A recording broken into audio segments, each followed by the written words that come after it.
Sesudah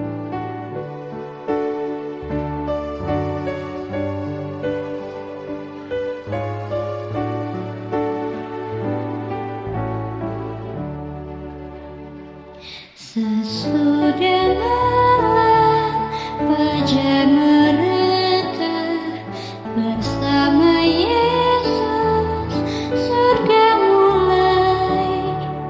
Habislah kerja, oh fajar mulia.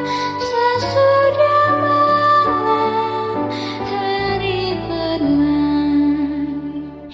Sesudah malam pertemuan indah, tiada menangis, tiada kesal. Di negeri mulia tak lagi pisah. Sesudah malam hidup kekal. Shalom, pemirsa yang diberkati Tuhan, bertemu kembali dalam seri renungan pagi kita. Sebelum kita memulai renungan pagi kita, mari kita berdoa. Ya Allah Bapa kami di surga, pada saat ini ya Bapa kami akan mendengarkan renungan pagi. Kiranya renungan ini dapat menjadi bimbingan bagi kami setelah kami tidur tadi malam. Dan pada pagi hari ini, renungan ini dapat menjadi bimbingan kami untuk menjalani aktivitas kami pada hari ini ya Bapa. Dan doa kami ya Bapa dalam putramu Yesus Kristus Juru Selamat kami berdoa. Amin. Renungan pagi harian kita pada hari Senin 12 Mei 2025 berjudul Awal Baru dan Segar. Hafalannya, jadikanlah hatiku tahir ya Allah dan perbaharuilah batinku dengan roh yang teguh. Bangkitkanlah kembali padaku kegirangan karena selamat yang daripadamu dan lengkapilah aku dengan roh yang rela. Mazmur 51 ayat 12 dan 14. Beban penyelesaian terkadang bisa sangat besar. Meskipun perkataan dan tindakan seseorang terhadap saya bisa menjadi sumber kepedihan. Adalah kepedihan yang saya sebabkan kepada orang lain melalui kesalahan dan ketidakpekaan sayalah yang meninggalkan beban di hati saya yang memberi arti penyesalan yang sesungguhnya. Bagaimana cara mengatasi kesalahan dan dosa saya? Bagaimana cara mengatasi rasa sakit yang disebabkan oleh kesalahan saya? Dapatkah saya menemukan kegembiraan dan kedamaian dalam kehidupan sehari-hari saya? Dosa saya terhadap orang lain telah menyebabkan kerusakan yang tidak dapat diperbaiki. Bagaimana saya memperkenalkan yang salah? Saya mulai dengan meminta pengampunan Tuhan. Saya harus menerima pengampunan ini dan percaya dengan sepenuh hati bahwa Tuhan mampu dan mau mengampuni. Alkitab mengatakan bahwa saya kemudian harus mencari pengampunan dari orang yang telah saya sakiti.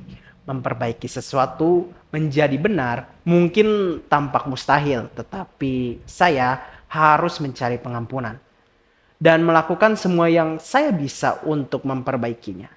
Maka saya harus menyerahkan kekacauan ini ke tangan Tuhan yang dapat dipercaya. Apa yang terjadi pada iman saya ketika pengampunan dari orang yang terlukai dan dari Tuhan telah disampaikan dan diterima, namun rasa sakitnya tetap ada. Meminta pengampunan dari Tuhan dan dari orang yang kita sakiti tidak selalu menghapus luka finansial, emosional, atau fisik yang disebabkan oleh dosa. Saya harus percaya bahwa Tuhan akan memberikan berkat dan kesembuhan pada keadaan tersebut. Tuhan akan ada untuk orang yang saya sakiti dan Dia juga akan ada untuk saya ketika saya memohon rahmat-Nya dan memohon ampunan-Nya.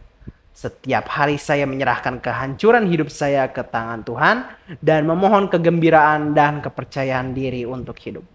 Bagi saya, menjalani kehidupan yang membahagiakan dan yang berkemenangan ada dalam genggaman orang yang setiap hari memandang Dia yang dapat membawa kemenangan. Dari kekalahan dan kedamaian serta kegembiraan dari kesedihan. Ini adalah proses sederhana untuk menyerahkan hidup saya di kaki-Nya. Mengetahui dengan pasti bahwa kasih karunia-Nya cukup.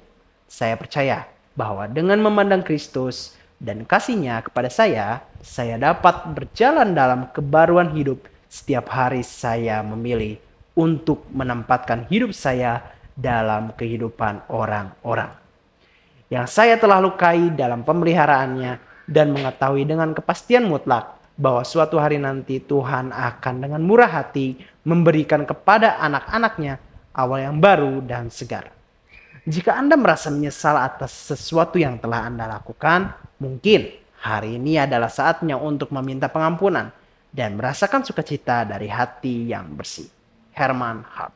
Tuhan memberkati. Mari kita bersatu dalam doa. Ya Allah Bapa kami di surga, pada saat ini ya Bapa kami telah belajar bagaimana cara agar kami mau berserah, mau meminta pengampunan bahkan kepada orang-orang yang telah menyakiti kami ataupun kepada orang-orang yang kami takuti saat kami ingin meminta ampunan ya Bapa. Terutama ya Bapa agar kami selalu mengingat bahwa pengampunan dan meminta pengampunan kepadamu adalah hal yang wajar dan kami harus melakukannya setiap kami melakukan dosa ya Bapa. Dan kiranya hal ini dapat membimbing kami dalam segala aktivitas kami, terutama dalam dunia pekerjaan kami, dalam dunia kami bersosialisasi dengan orang lain, sehingga hal-hal yang tidak diinginkan dapat teratasi dengan cepat ya Bapa. Dan kiranya Engkau juga memberkati pemirsa dalam segala pekerjaannya dan melakukan hal-hal serupa seperti yang setelah kami pelajari ya Bapa, sehingga kami dapat menjalani kehidupan kami bersama orang lain dengan lebih baik ya Bapa. Ya doa kami ya Bapa dalam putramu Yesus Kristus Juru Selamat. Kami berdoa. Amin.